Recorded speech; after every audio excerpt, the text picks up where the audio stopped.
If you're watching this video right now, that means I got you. That means you one of them ones. You know, one of them select few, one of them chosen ones. The black sheep of your family. The person that's always had all the weight on your back to lead the family to generational wealth, to break the cycles, break the curses. You one of them ones. You didn't ask for this path, it was just given to you. You found it. The trauma led you here. The pain, the blessings, the angels led you to this path. And now you own it.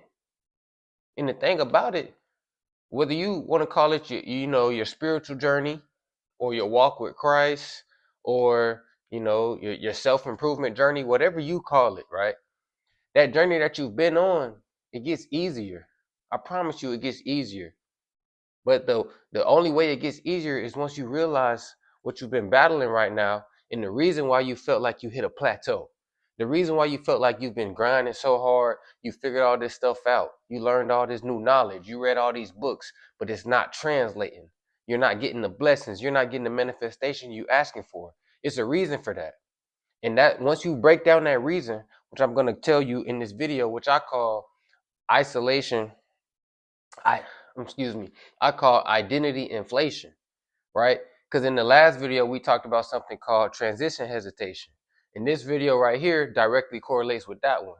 Because if you experience transition hesitation, where you feel like that new version of you, that new you that you're trying to become in your new life is requires a new level of you, requires new discipline, new commitment, and you hesitate because if I put in this work, my life is going to change. My past is going to change. My friends, my family, my circle is going to change. And you hesitate because you don't want to take that step. And a lot of times, if you deal with that, then you also deal with something I call identity inflation. And like I said, this coming straight out the journal. Because y'all told me in the last video that y'all like when I came straight out the journal and I gave it to you real. I gave it to you authentic, straight from what I really tell myself. Because this whole series is really basically me talking to myself. So again, I'm coming out of the journal tonight and I'm letting you guys have a little insight into my mind right here. So if you're new here, go ahead and subscribe. Welcome to the family. It's your boy Caleb Malik, and I'm talking that real to you tonight about something I call identity inflation. Because I was thinking, right? Because I made that video about a couple days ago how to change your life and the steps you need to take. And I don't make any video just to make it. I actually do the steps myself. So I was doing the journal prompt that I told y'all to do about basically who do I want to become. And as I'm doing this journal prompt, I'm listening to all these things. I want to become this version of myself that makes this much money. I have this going for me. I love this about myself. I love this about my life. I'm peaceful. I'm happy. Right? I'm really just talking about the feelings that I want and maybe some of the things that might bring me those feelings, but truly talking about who do I want to become, right? And as I'm doing all this, it really hit me and I stopped and I thought, who do I want to become? I don't want to become anyone. I love myself. I love the version of me that I've been, that I became, that I've known to love, and I don't want to become anyone else. So the idea, the thought that I have to change and lose this, become this, and shed this skin to become this new version of me, it kind of gave me some resistance. Because yes, we do have to change, we got to grow, we have to adapt in order to expand and live a greater, more fulfilling life. Of course we do. But at the same time, we got to take a good look at the word choice we use, because I don't want to become anybody else or anything else when I'm already that version of myself. If you made it this far to the channel, then you know you are the Holy Spirit. You are God encapsulated in a human body, but you are not the body. You are the spirit, the energy, right? So if I'm the energy, why would I want to change? What else could I change to if everything is me? Because everything is God, right? So what else could I change to? So then I had to go a step further and like, if I don't want to change, then that means I must already be.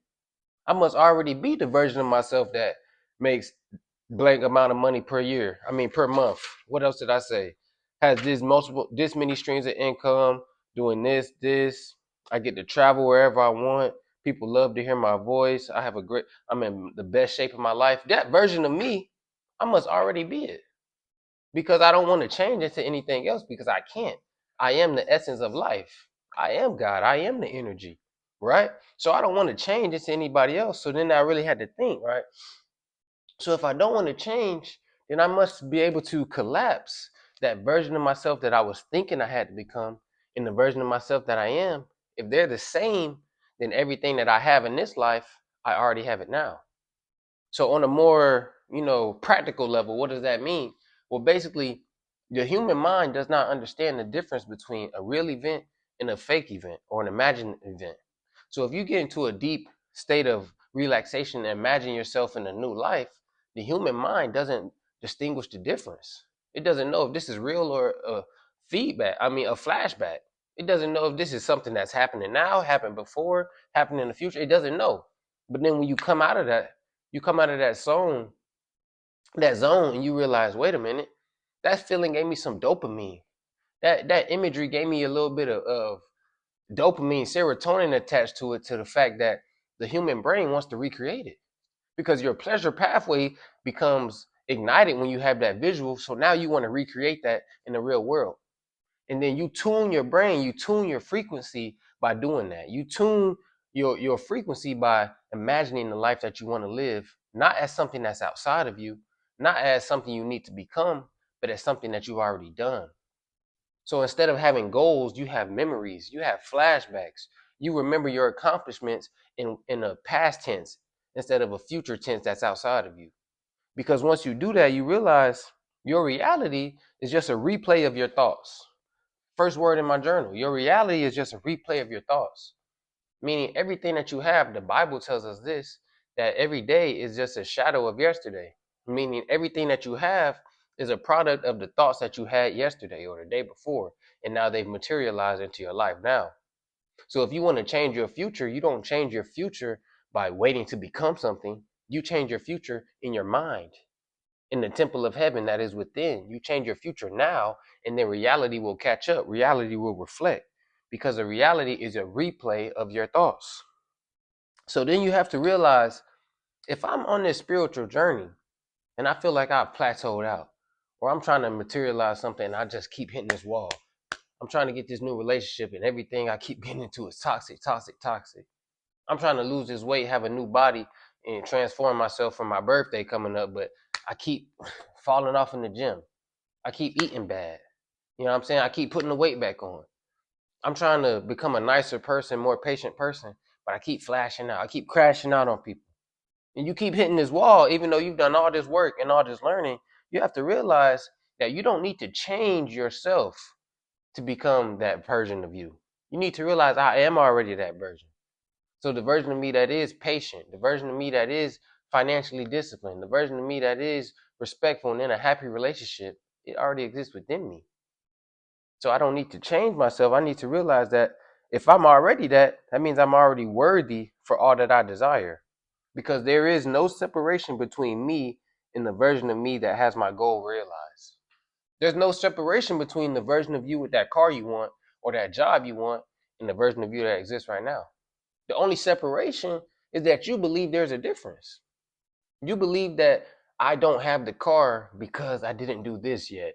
I didn't put this work in yet.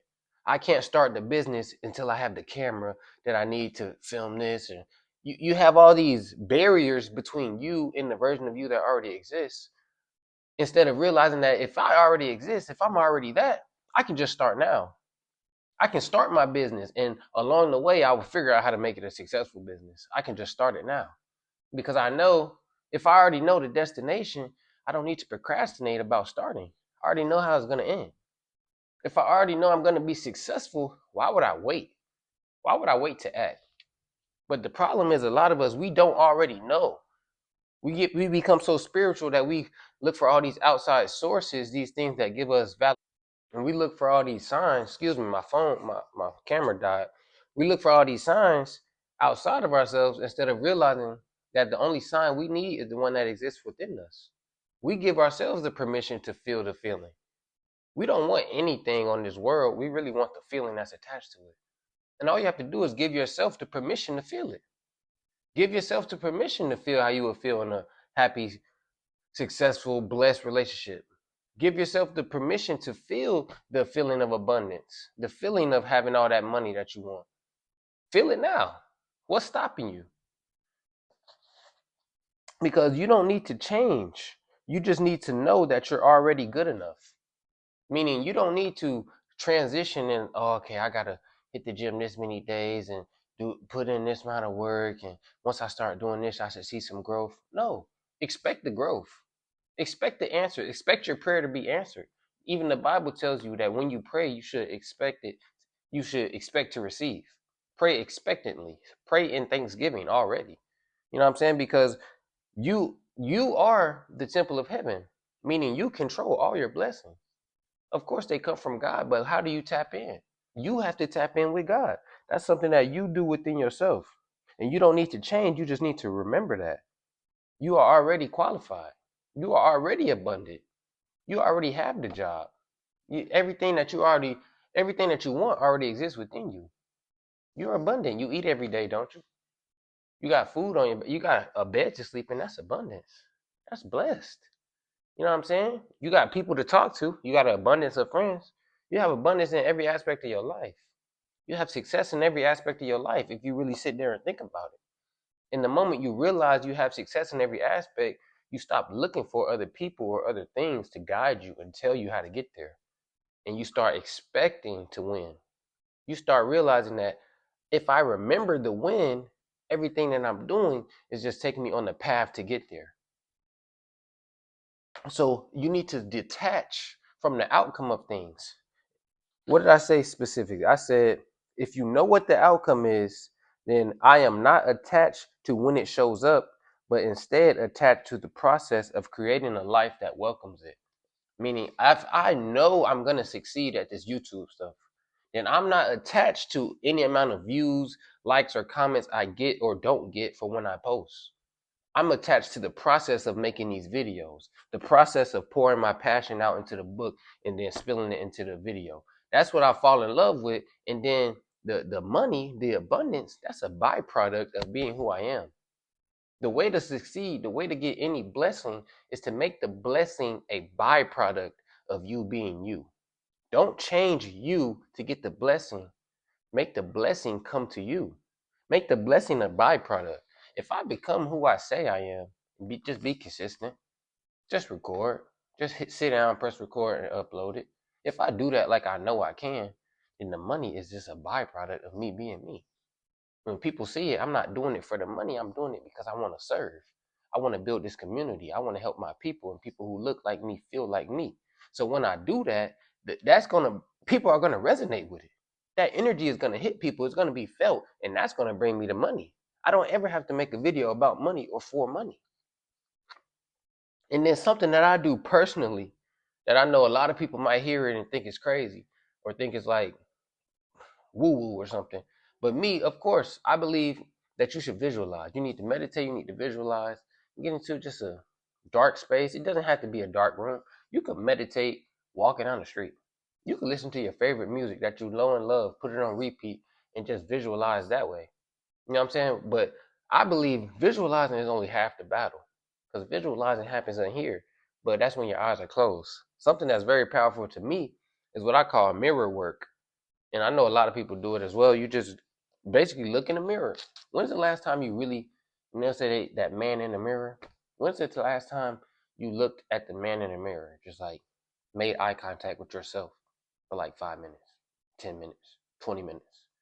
Like eye contact with yourself and did not break eye contact. And it sounds crazy, right? It sounds kind of, like, what am I doing? But then once you do that, it kind of puts you into that mindset of, if I'm looking at my body, I'm looking at my eyes, you start to realize I am not my body. I'm looking through my eyes at myself. And it's kind of slowly feels like you're lifting that veil between you and reality, between creation and competition. You know what I'm saying? You're no longer competing or living through the ego, through the five senses, and you start to just become conscious of who you are. Energy, consciousness. Right? And then as you look and you get really, get more comfortable doing it, because it will be uncomfortable, at least the first time, right? And you get more comfortable doing that, then you start talking to yourself, like not talking to your body, but talking to your consciousness. Like, I'm aware that I'm consciousness looking through this body, and I'm looking in the mirror talking to myself, and that's how I kind of program my subconscious mind. There's a lot of different ways you can do it. That's just something that works for me. And I challenge you to try it out. Try it out. You made it this far into the video. Why not take something from it?